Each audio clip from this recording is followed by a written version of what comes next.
6. Oh, si no hubiera hecho nada simplemente por pereza. Cielos, ¿cómo me habría respetado entonces? Me habría respetado, porque al menos habría sido capaz de ser perezoso. Al menos habría habido una cualidad, por así decirlo, positiva en mí, en la que podría haberme creído. Pregunta: ¿qué es? Respuesta: un perezoso. Qué agradable habría sido oír eso de uno mismo. Significaría que estaba positivamente definido. Significaría que había algo que decir sobre mí. Perezoso.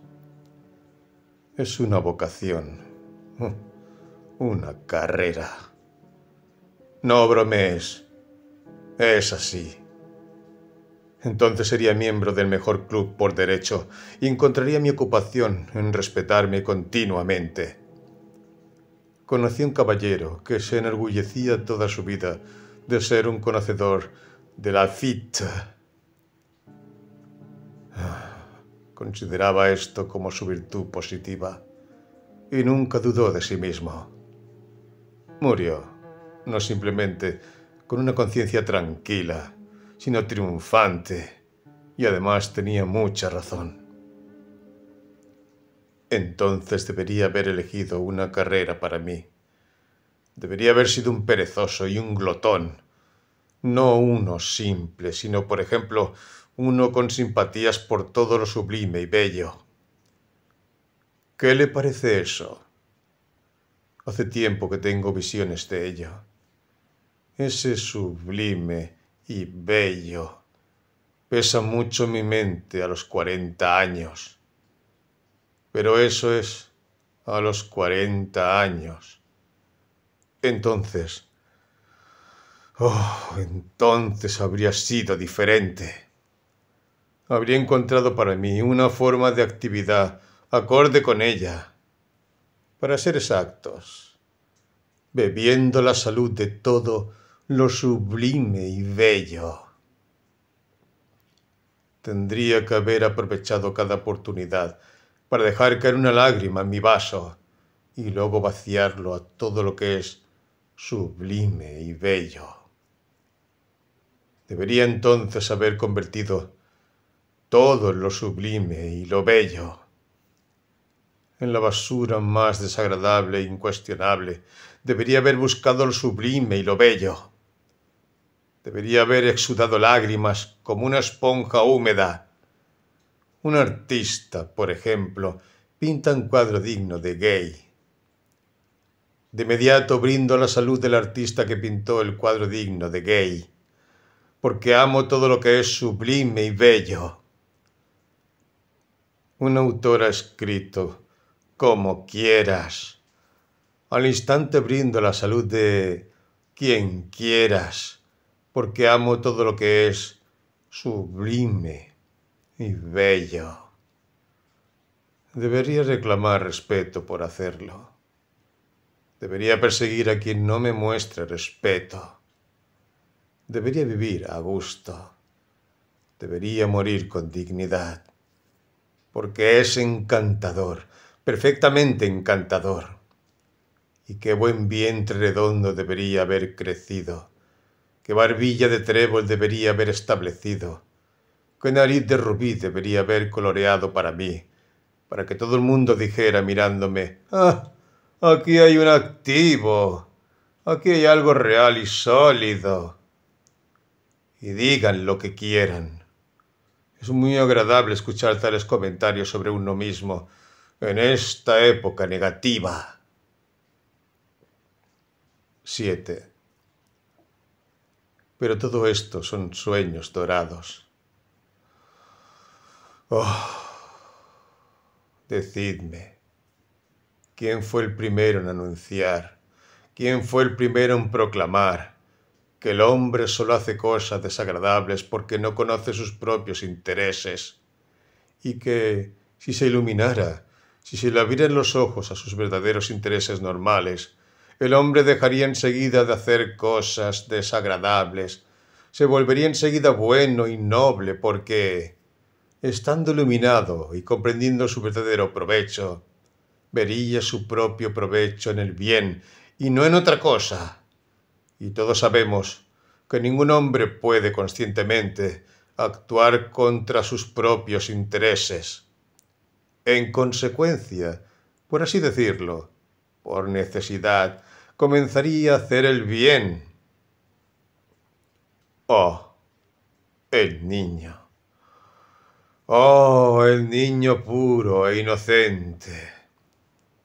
¿Por qué? En primer lugar, cuando en todos estos miles de años ha habido un momento en que el hombre ha actuado solo por su propio interés, ¿qué hacer con los millones de hechos que atestiguan que los hombres conscientemente, es decir, comprendiendo plenamente sus verdaderos intereses, los han dejado en un segundo plano y se han precipitado por otro camino al encuentro del peligro y de la amenaza, sin que nadie ni nada les haya obligado a ello, sino que, por así decirlo, simplemente les ha disgustado el camino trillado y se han obstinado voluntariamente en emprender otro camino difícil y absurdo, buscándolo casi en la oscuridad? Así que, supongo, esta obstinación y perversidad le resultó más agradable que cualquier ventaja. ¿Ventaja? ¿Qué es una ventaja? Y os encargaréis de definir con perfecta exactitud en qué consiste la ventaja del hombre. Y si resulta que la ventaja del hombre, a veces, no solo puede, sino que incluso debe consistir en que desee en ciertos casos lo que es perjudicial para él y no ventajoso. Y si es así, si puede haber tal caso, todo el principio cae en el polvo. ¿Qué piensan ustedes? ¿Hay tales casos? Ríanse ustedes. Ríanse, señores, pero respóndame solamente. ¿Se han calculado con perfecta certeza las ventajas del hombre? ¿No hay algunas que no solo no han sido incluidas, sino que no pueden ser incluidas bajo ninguna clasificación? Verán ustedes, caballeros, han tomado, hasta donde yo sé, todo su registro de ventajas humanas, de los promedios de las cifras estadísticas y de las fórmulas político-económicas. Sus ventajas son la prosperidad, la riqueza, la libertad, la paz, etcétera, etcétera. De modo que el hombre que, por ejemplo, se opusiera abiertamente y a sabiendas a toda esa lista sería, según su pensamiento, y de hecho también el mío, por supuesto, un oscurantista o un loco absoluto. ¿No es así? Pero, ¿sabes? Esto es lo que sorprende.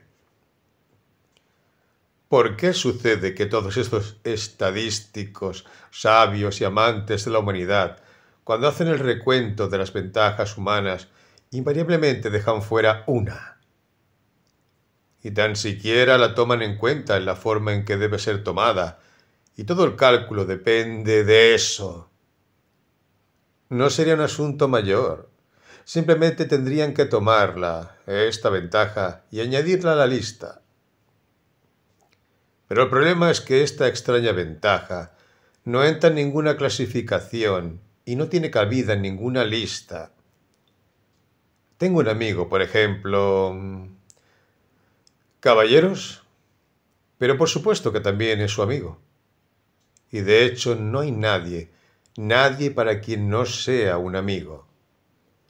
Cuando se prepara para cualquier empresa, este caballero le explica inmediatamente, con elegancia y claridad, cómo debe actuar exactamente de acuerdo con las leyes de la razón y la verdad. Es más, le hablará con emoción y pasión de los verdaderos intereses normales del hombre.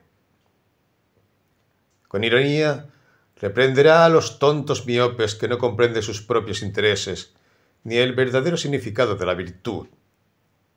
y al cabo de un cuarto de hora, sin ninguna provocación exterior repentina, sino simplemente por algo que es más fuerte en su interior que en todos sus intereses, se irá por otro camino.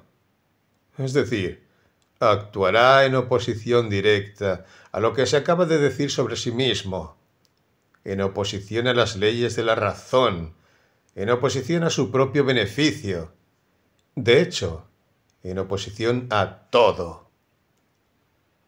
Les advierto que mi amigo es una personalidad compuesta y por lo tanto es difícil culparlo como individuo. El hecho es, señores, que parece que realmente debe existir algo que es más querido por casi todos los hombres que sus mayores ventajas. O, para no ser ilógico, hay una ventaja más ventajosa, la misma que se omitió de la que hablamos hace un momento, que es más importante y más ventajosa que todas las demás ventajas, por la cual un hombre, si es necesario, está dispuesto a actuar en oposición a todas las leyes, es decir, en oposición a la razón, al honor, a la paz, a la prosperidad, en fin, en oposición a todas esas cosas excelentes y útiles, con tal de conseguir esa ventaja fundamental, la más ventajosa, que le es más querida que todas. Sí, pero es una ventaja de todos modos, replicará usted. Pero perdonadme, voy a aclarar el punto, y no se trata de un juego de palabras. Lo que importa es que esta ventaja es notable por el hecho mismo de que rompe todas nuestras clasificaciones y destroza continuamente todos los sistemas construidos por los amantes de la humanidad en beneficio de ésta. De hecho, lo trastorna todo. Pero antes de mencionarles esta ventaja, quiero comprometerme personalmente, y por lo tanto, declaro audazmente que todos estos bellos sistemas, todas estas teorías para explicar a la humanidad sus verdaderos intereses normales, con el fin de que, esforzándose inevitablemente por perseguir estos intereses, se conviertan a la vez en buenos y nobles, son, en mi opinión, hasta ahora, meros ejercicios lógicos. Sí, ejercicios lógicos. Mantener esta teoría de la regeneración de la humanidad por medio de la persecución de sus propios intereses es, en mi opinión, casi la misma cosa que afirmar, por ejemplo, siguiendo a Butler, que a través de la civilización la humanidad se vuelve más suave y, en consecuencia, menos sanguinaria y menos apta para la guerra. Lógicamente parece desprenderse de sus argumentos, pero el hombre tiene tal predilección por los sistemas y las deducciones abstractas que está dispuesto a distorsionar la verdad intencionadamente. Está dispuesto a negar la evidencia de sus sentidos solo para justificar su lógica. Tomo este ejemplo porque es el más evidente. Solo miren a su alrededor.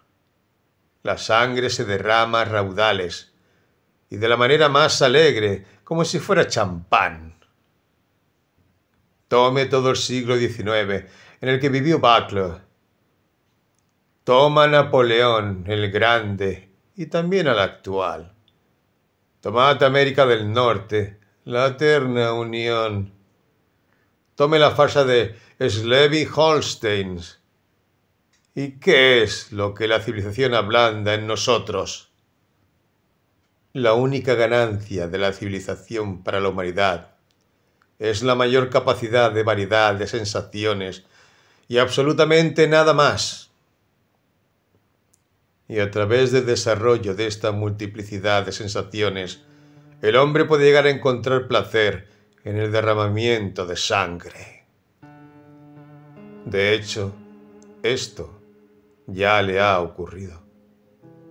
¿Se han dado cuenta de que son los caballeros más civilizados los que han sido los más sutiles asesinos, a los que los Atilas y los Stenka Razins no podrían hacer sombra? Y si no son tan conspicuos como los Atilas y los Stenka Razins, es simplemente porque se encuentran tan a menudo son tan ordinarios y se han vuelto tan familiares para nosotros. En cualquier caso, la civilización ha hecho a la humanidad, si no más sanguinaria, al menos más vilmente, más repugnantemente sanguinaria. Antiguamente veía la justicia en el derramamiento de sangre y con su conciencia en paz exterminaba a los que consideraba adecuados. Ahora pensamos que el derramamiento de sangre es abominable y sin embargo nos dedicamos a esta abominación y con más energía que nunca. ¿Qué es peor? Decidlo vosotros mismos. Dicen que a Cleopatra, para disculpar un ejemplo de la historia romana, le gustaba clavar alfileres de oro en los pechos de sus esclavas y que obtenía satisfacción de sus gritos y retorcimientos. Diréis que eso fue en los tiempos comparativamente bárbaros. Que estos tiempos son también bárbaros porque también, comparativamente hablando, se clavan alfileres incluso ahora. Que aunque el hombre ha aprendido ahora a ver con más claridad que en las épocas bárbaras, todavía está lejos de haber aprendido a actuar como dictarían la razón y la conciencia. Pero sin embargo, estáis plenamente convencidos de que estará seguro de aprender cuando se deshaga de ciertos viejos malos hábitos y cuando el sentido común y la ciencia hayan reeducado completamente la naturaleza humana y la hayan orientado en una dirección normal. ¿Estáis seguros de que entonces el hombre dejará de cometer errores intencionados y, por así decirlo, se verá obligado a no querer poner su voluntad en contra de sus intereses normales? Eso no es todo. Entonces decís, la ciencia misma enseñará al hombre, aunque para mí es un lujo superfluo, que nunca ha tenido realmente ningún capricho o voluntad propia y que él mismo es algo de la naturaleza, de una tecla de piano o del aparato de un órgano, y que hay además cosas llamadas leyes de la naturaleza.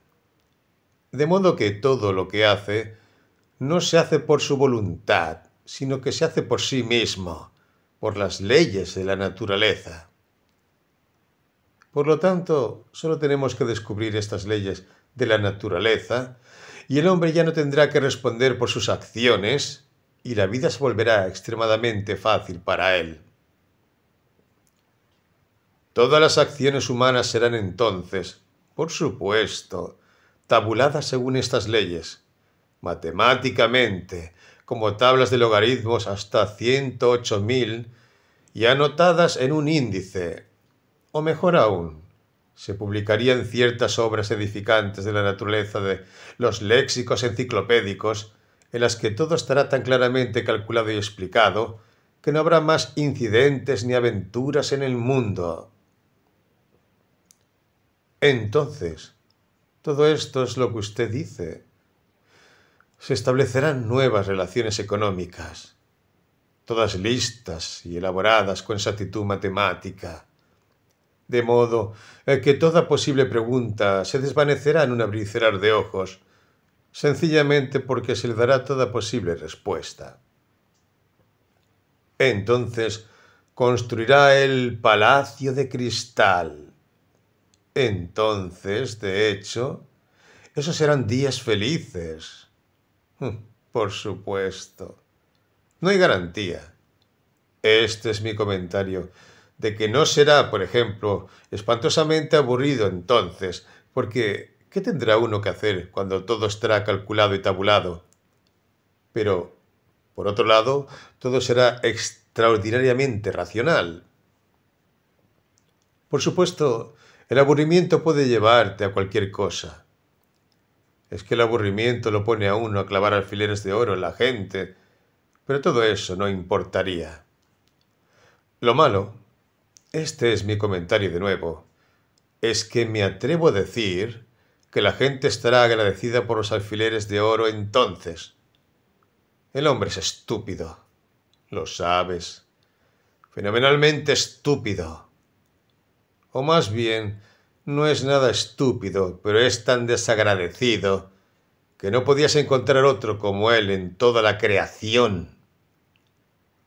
A mí, por ejemplo, no me extrañaría lo más mínimo que de repente, a propósito de nada, en medio de la prosperidad general, se levantara un caballero de semblante innoble, o más bien reaccionario e irónico, y poniendo los brazos en alto nos dijera a todos: «Digo, caballero, ¿no sería mejor dar una patada a todo el espectáculo y dispersar el racionalismo a los vientos, simplemente para mandar estos logaritmos al diablo y permitirnos vivir una vez más a nuestra dulce y tonta voluntad?»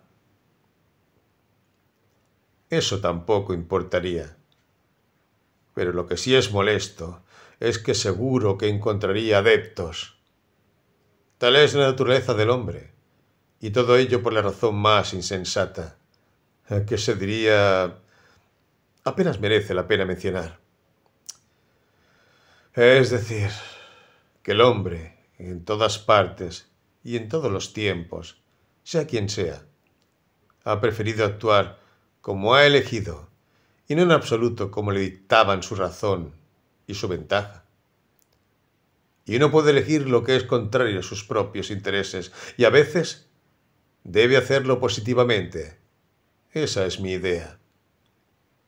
La propia elección libre y sin trabas, el propio capricho, por muy salvaje que sea, la propia fantasía, que a veces llega al frenesí, es precisamente esa ventaja más ventajosa que hemos pasado por alto, que no entra en ninguna clasificación y contra la que todos los sistemas y teorías se hacen continuamente añicos.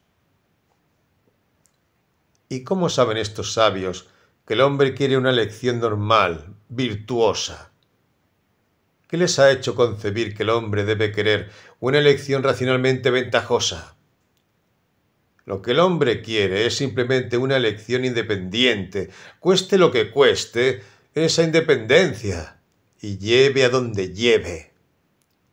Y elección, por supuesto, solo el diablo sabe qué elección. 8.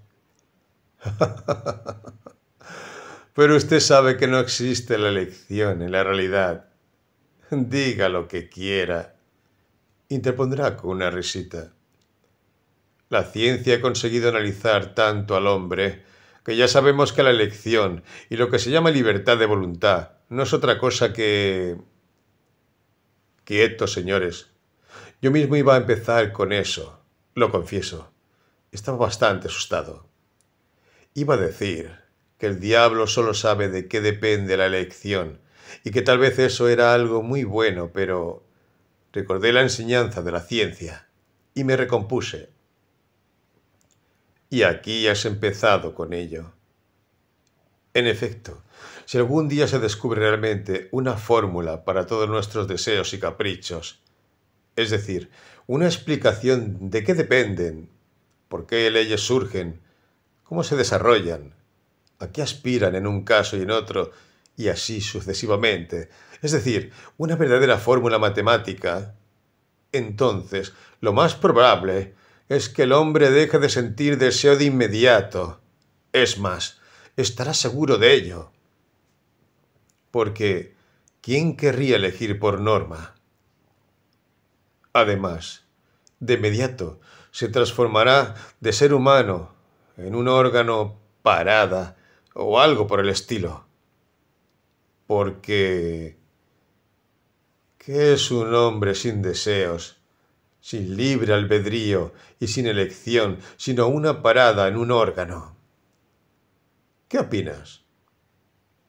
Calculemos las posibilidades.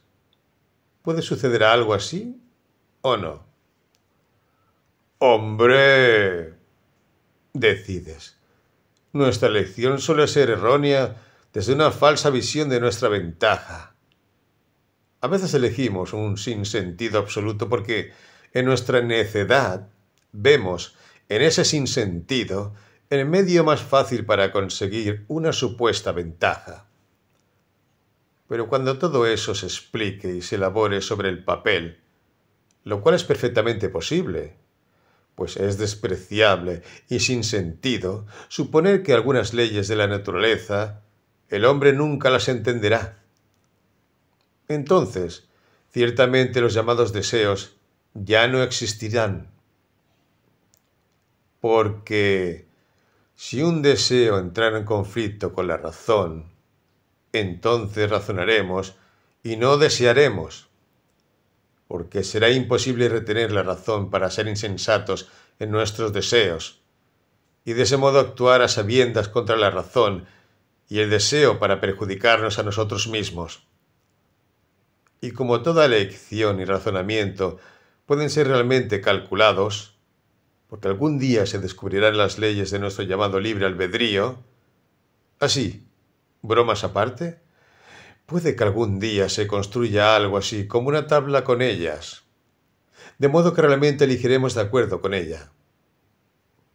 Si, por ejemplo, algún día calculan y me demuestran que le hice la nariz larga a alguien porque no podía evitar hacérsela larga y que tenía que hacerlo de esa manera concreta, ¿qué libertad me queda?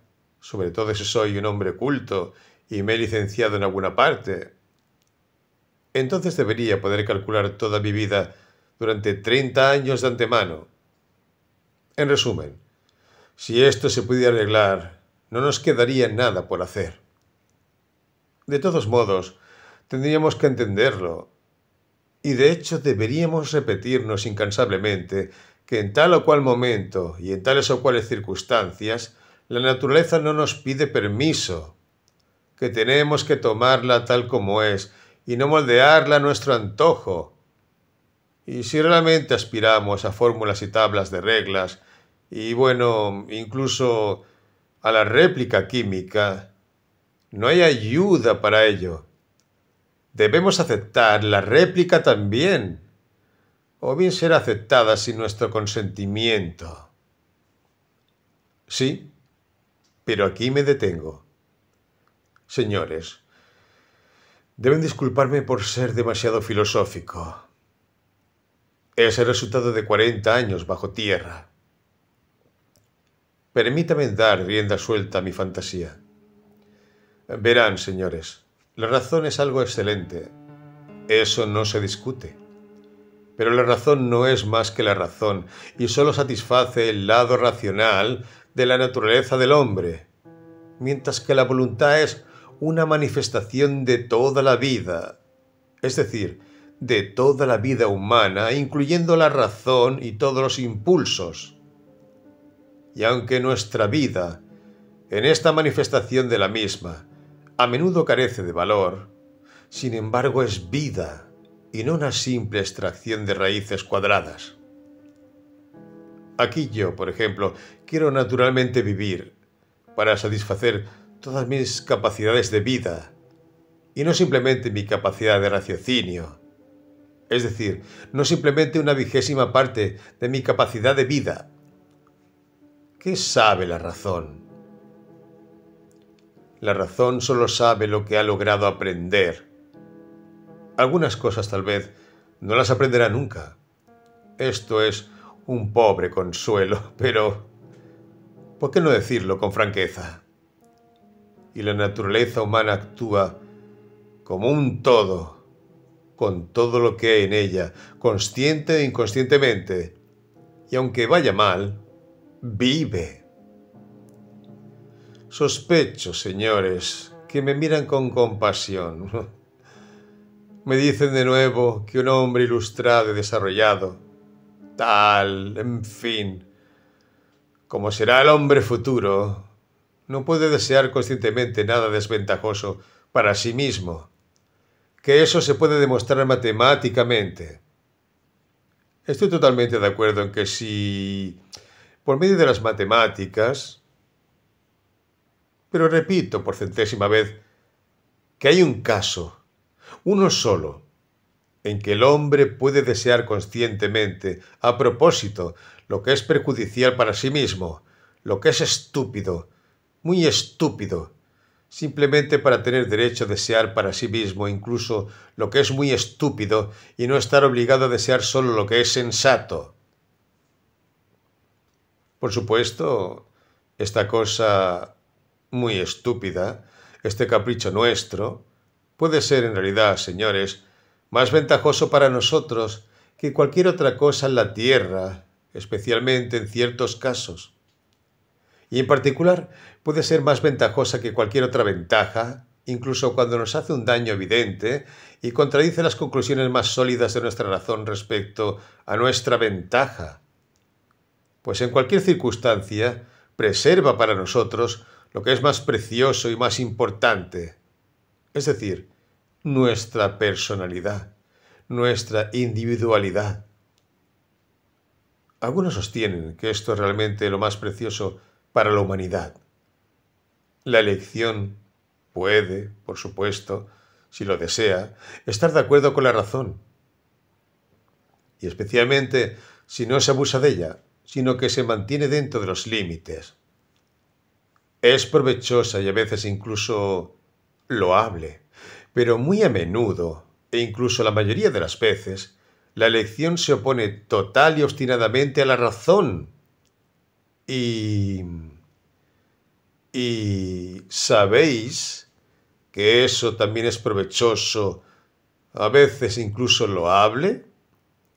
Señores, supongamos que el hombre no es estúpido.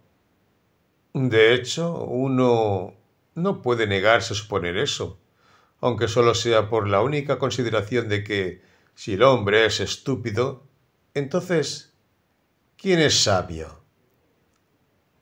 Pero si no es estúpido, es monstruosamente ingrato, fenomenalmente ingrato. De hecho, creo que la mejor definición del hombre es el bípedo desagradecido. Pero eso no es todo. Ese no es su peor defecto. Su peor defecto es su perpetua oblicuidad moral. Perpetua desde los días del diluvio hasta el periodo de Schleswig-Holstein. Oblicuidad moral y, en consecuencia, falta de sentido común, pues hace tiempo que se acepta que la falta de sentido común no se debe a otra causa que la oblicuidad moral. Póngalo a prueba y eche un vistazo a la historia de la humanidad. ¿Qué veréis? ¿Es un gran espectáculo?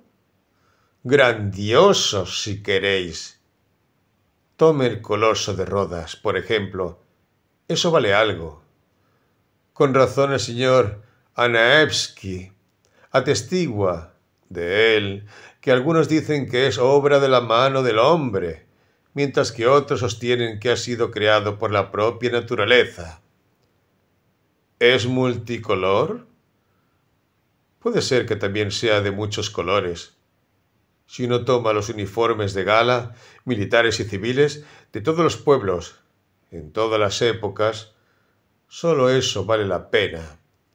Y si toma los uniformes sin vestir, nunca llegará al final. Ningún historiador estaría a la altura del trabajo.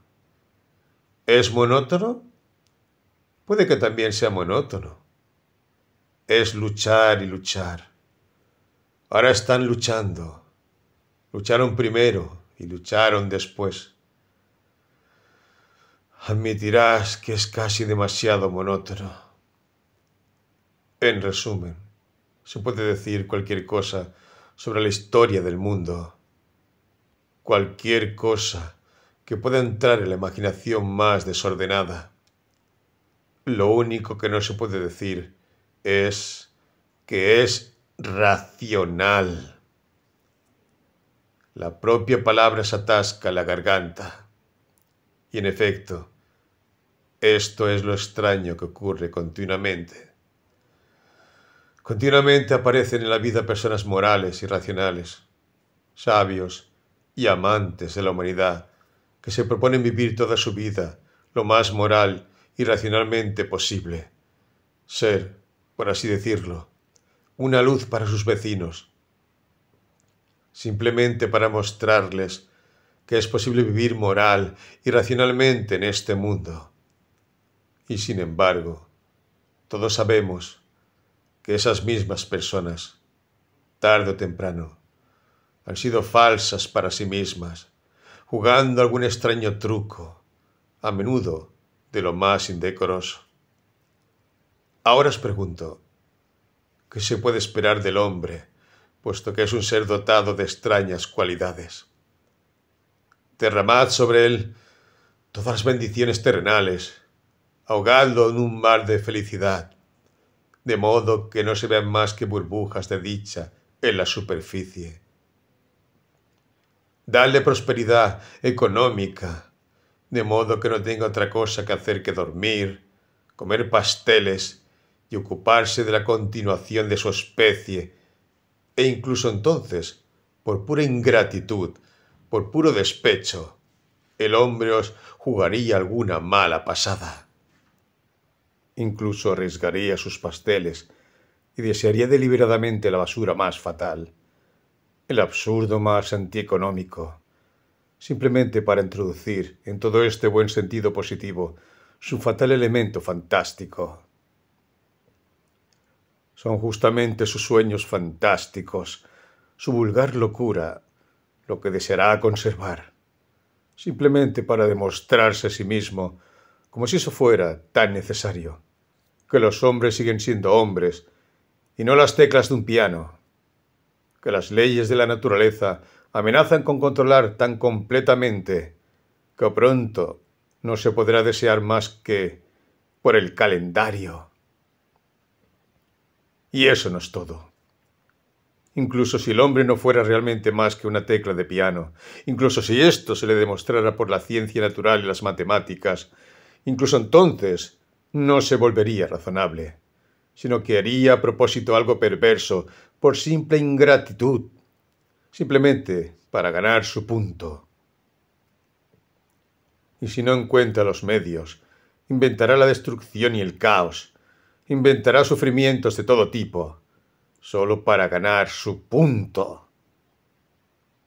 Lanzará una maldición sobre el mundo, y como solo el hombre puede maldecir, es su privilegio, la principal distinción entre él y los demás animales. Puede que solo con su maldición consiga su objetivo, es decir, convencerse de que es un hombre y no una tecla de piano. Si dices que todo esto también puede ser calculado y tabulado, el caos y la oscuridad y las maldiciones, de modo que la mera posibilidad de calcularlo todo de antemano lo detendría todo, y la razón se reafirmaría. Entonces el hombre se volvería loco a propósito, para librarse de la razón y ganar su punto. Yo creo en ello, respondo por ello, pues todo el trabajo del hombre no parece consistir en otra cosa que en demostrarse a sí mismo cada minuto que es un hombre y no una tecla de piano. Puede ser a costa de su piel, puede ser por canibalismo, y siendo esto así, ¿puede uno evitar la tentación de alegrarse de que aún no haya salido y de que el deseo siga dependiendo de algo que no conocemos? Me gritarán, esto es, si se dignan hacerlo, que nadie está tocando mi libre albedrío, que lo único que les preocupa es que mi voluntad coincida por sí misma, por su propia voluntad, con mis propios intereses normales, con las leyes de la naturaleza y la aritmética. ¡Cielos! ¡Señores! ¿Qué clase de libre albedrío queda cuando llegamos a la tabulación y la aritmética? Cuando todo será un caso de 2 veces 2 son 4. 2 veces 2 son 4 sin mi voluntad. Como si el libre albedrío significara eso. 9. Señores, estoy bromeando. Y yo mismo sé que mis bromas no son brillantes. Pero ustedes saben que uno puede tomar todo como una broma. Estoy tal vez bromeando a contrapelo. Señores, me atormentan las preguntas. Contéstenlas por mí. Ustedes, por ejemplo, quieren curar a los hombres de sus viejos hábitos y reformar su voluntad de acuerdo con la ciencia y el buen sentido. Pero ¿cómo sabéis no solo que es posible, sino también que es deseable reformar al hombre de esa manera?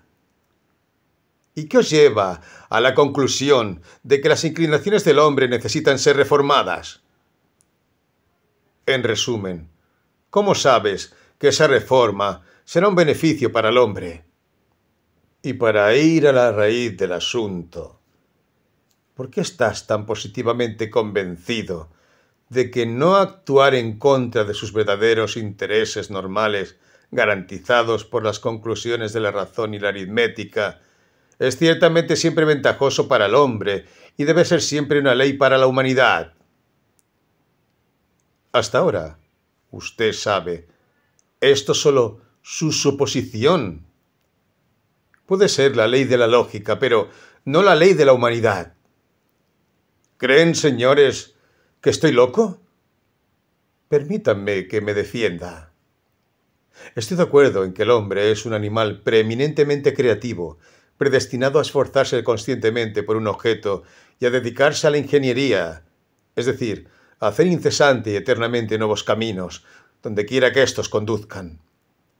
Pero la razón por la que a veces quiere salirse por la tangente puede ser simplemente que está predestinado a hacer el camino, y tal vez también que por muy estúpido que sea el hombre práctico, directo, a veces se le ocurrirá el pensamiento de que el camino casi siempre lleva a alguna parte y que el destino al que conduce es menos importante que el proceso de hacerlo, y que lo principal es evitar que el niño, bien conducido, desprecie la ingeniería y así de paso a la fatal ociosidad, que como todos sabemos es la madre de todos los vicios.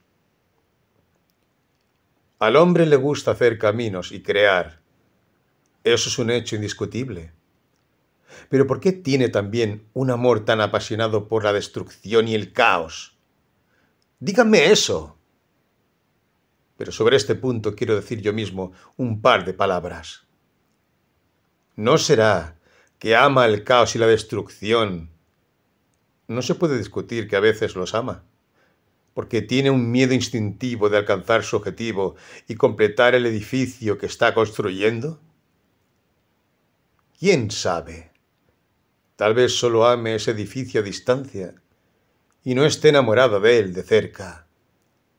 Tal vez solo ame construirlo y no quiere vivir en él, sino que lo dejará cuando esté terminado para el uso de los animales domésticos, como las hormigas, las ovejas, etc. Las hormigas tienen un gusto muy diferente. Tienen un maravilloso edificio de ese modelo que perdura para siempre, el hormiguero. Con el hormiguero comenzó la respetable raza de las hormigas, y con el hormiguero probablemente terminará, lo que da el mayor crédito a su perseverancia y buen sentido. Pero el hombre es una criatura frívola e incongruente, y tal vez, como un jugador de ajedrez, ama el proceso del juego, no el final del mismo. Y quién sabe, no se puede decir con certeza. Tal vez la única meta en la tierra a la que aspira la humanidad esté en este proceso incesante de alcanzar, es decir, en la vida misma y no en la cosa a alcanzar, que siempre debe ser expresada como una fórmula tan positiva como que 2 veces 2 son 4. Y tal positividad no es la vida, señores, sino que es el principio de la muerte. En fin, el hombre siempre ha tenido miedo de esta certeza matemática, y yo lo tengo ahora. Es cierto que el hombre no hace más que buscar esa certeza matemática. Atraviesa océanos, sacrifica su vida en la búsqueda. Pero tener éxito, encontrarla realmente, Le da miedo, os lo aseguro. Siente que cuando la haya encontrado no tendrá nada que buscar. Cuando los obreros han terminado su trabajo, al menos reciben su paga, van a la taberna, luego son llevados a la estación de policía y allí hay ocupación durante una semana. Pero ¿a dónde puede ir el hombre? De todos modos, se puede observar una cierta torpeza en él cuando ha alcanzado tales objetos. Le encanta el proceso de alcanzarlos, pero no le gusta mucho haberlos alcanzado. Y eso, por supuesto, es muy absurdo. De hecho, el hombre es una criatura cómica. Parece haber una especie de broma en todo ello. Pero la certeza matemática es, después de todo, algo insufrible. 2 veces 2 son 4. Me parece simplemente una insolencia. 2 veces 2 son 4. Es un coscomb que se queda con los brazos en alto, impidiendo el paso y escupiendo. Admito que 2 veces 2 son 4. Es una cosa excelente. Pero si hemos de dar a cada cosa lo que le corresponde, 2 veces 2 son 5. Es a veces una cosa muy encantadora también. ¿Y por qué estás tan firmemente, tan triunfalmente convencido de que sólo lo normal y lo positivo, en otras palabras, sólo lo que conduce al bienestar, es para la ventaja del hombre? ¿No se equivoca la razón en cuanto a la ventaja? ¿Acaso el hombre no ama algo más que el bienestar? ¿Acaso le gusta tanto el sufrimiento? ¿Acaso el sufrimiento es para él un beneficio tan grande como el bienestar? El hombre está a veces extraordinariamente, apasionadamente enamorado del sufrimiento, y eso es un hecho. No hay necesidad de apelar a la historia universal para demostrarlo. Solo pregúntense a sí mismos si es usted un hombre y ha vivido. En cuanto a mi opinión personal, preocuparse solo por el bienestar me parece positivamente mal educado. Tanto si es bueno como si es malo. A veces también es muy agradable destrozar cosas. No me importa ni el sufrimiento, ni el bienestar.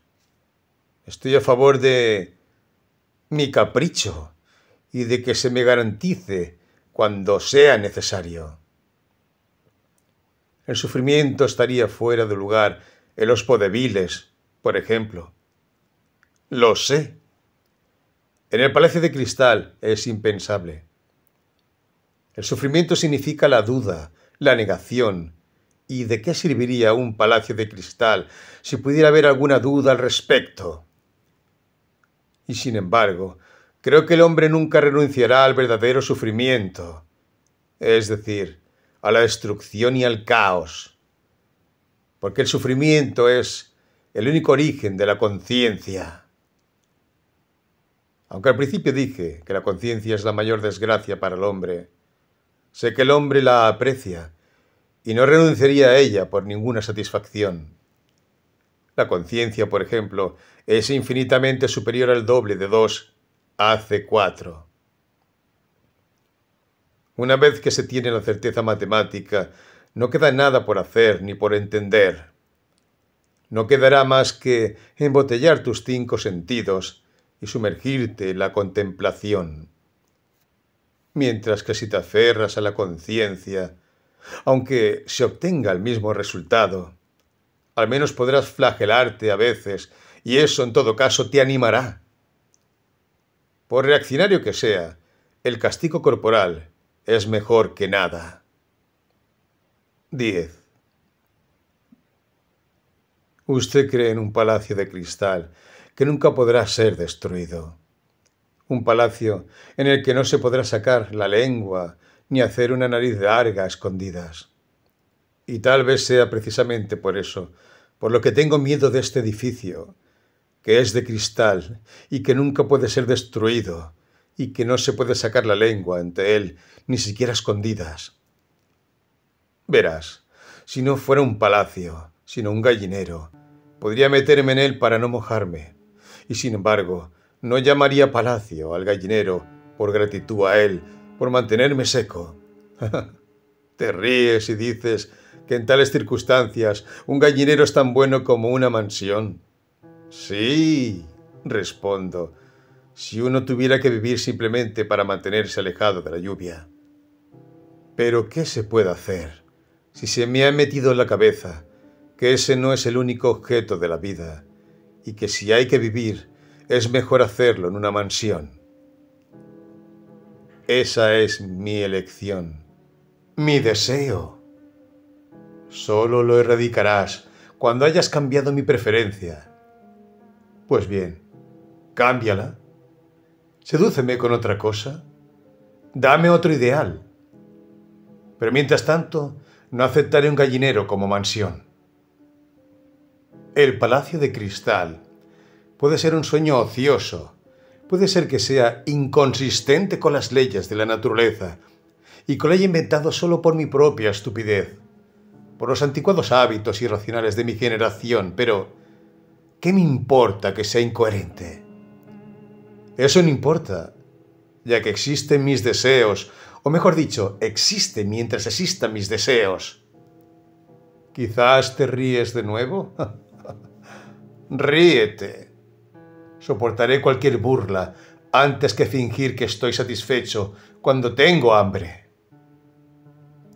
Sé, de todos modos, que no me dejaré amedrentar con un compromiso, con un cero recurrente, simplemente porque es coherente con las leyes de la naturaleza y existe realmente. No aceptaré como corona de mis deseos un bloque de edificios con viviendas para los pobres en un contrato de arrendamiento de 1000 años. Y tal vez con un cartel de un dentista colgando. Destruye mis deseos, erradica mis ideales, muéstrame algo mejor y te seguiré. Usted dirá, tal vez, que no vale la pena. Pero, en ese caso, puedo darle la misma respuesta. Estamos discutiendo las cosas seriamente, pero si no se digna a prestarme su atención, dejaré de conocerle. Puedo retirarme a mi agujero subterráneo. Pero mientras esté vivo y tenga deseos, preferiría que se me marchitara la mano antes de poner un solo ladrillo en semejante edificio. No me recuerdes que acabo de rechazar el palacio de cristal por la única razón de que uno no puede sacarle la lengua. No he dicho porque me guste mucho sacar la lengua.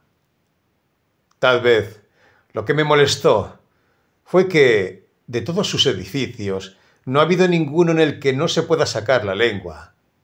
Al contrario, dejaría que me cortara la lengua por gratitud si las cosas pudieran arreglarse de tal manera que perdiera todo deseo de sacarla.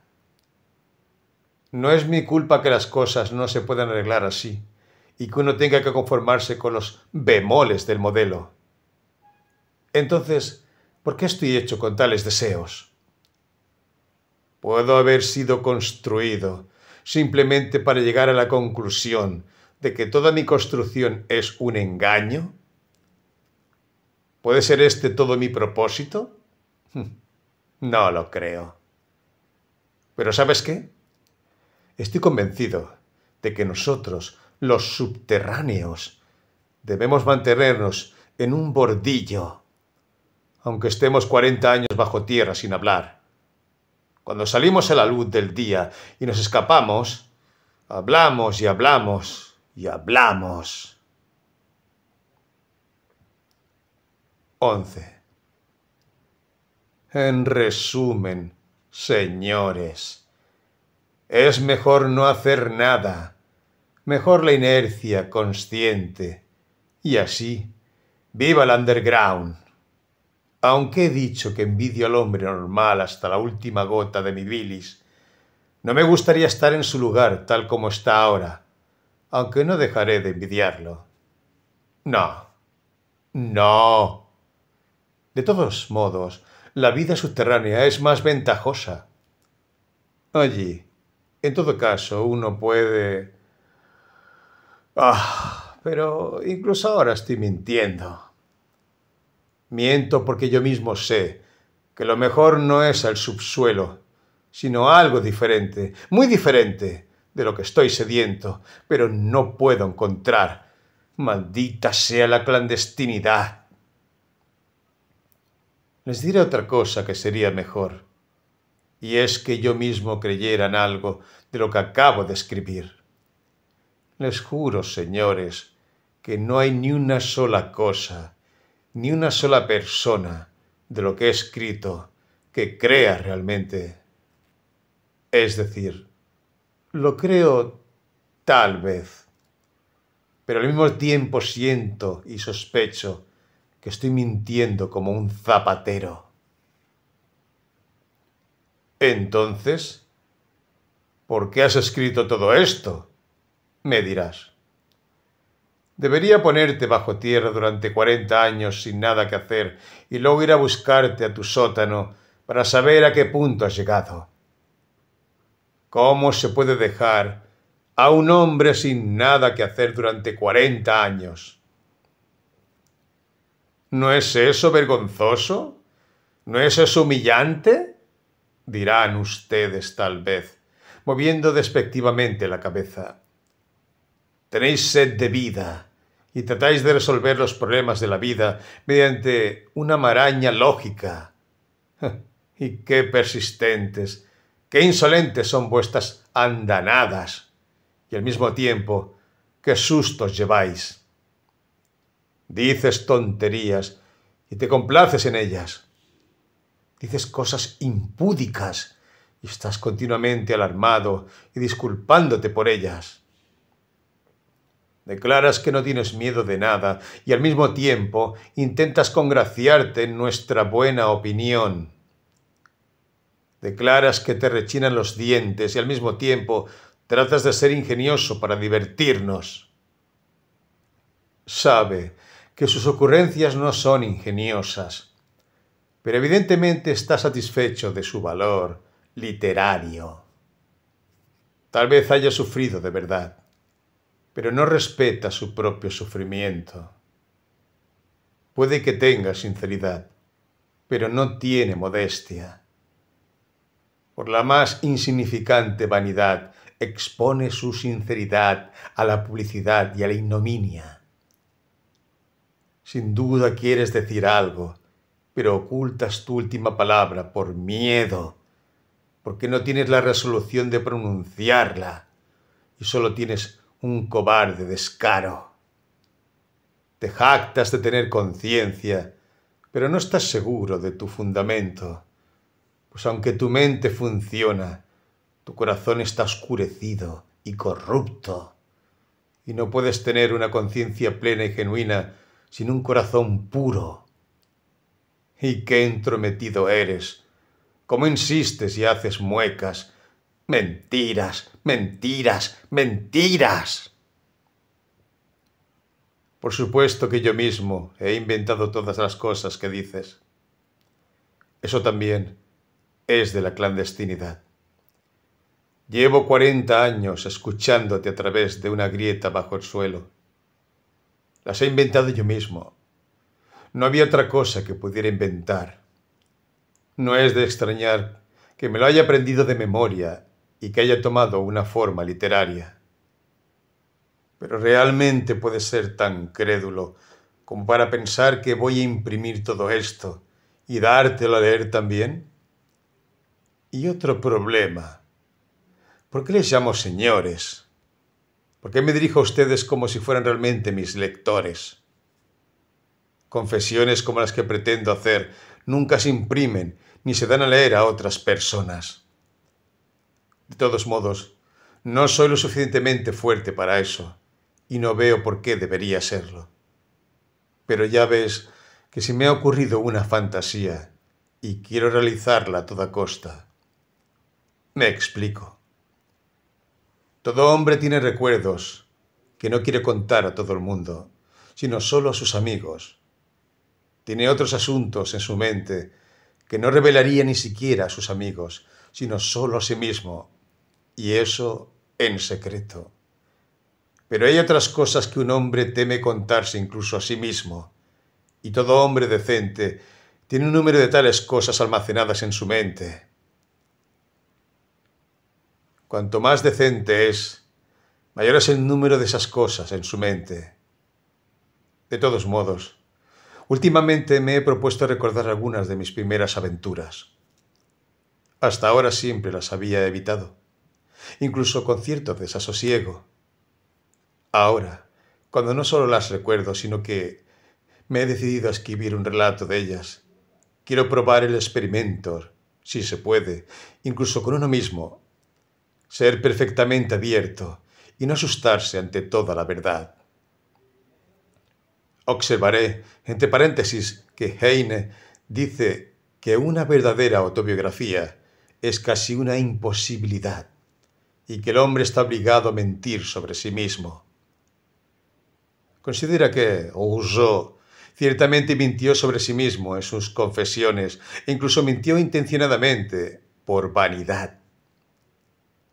Estoy convencido de que Heine tiene razón. Comprendo perfectamente que a veces uno pueda, por pura vanidad, atribuirse crímenes regulares, y de hecho puedo concebir muy bien ese tipo de vanidad. Pero Heine juzgaba a personas que hacían sus confesiones al público.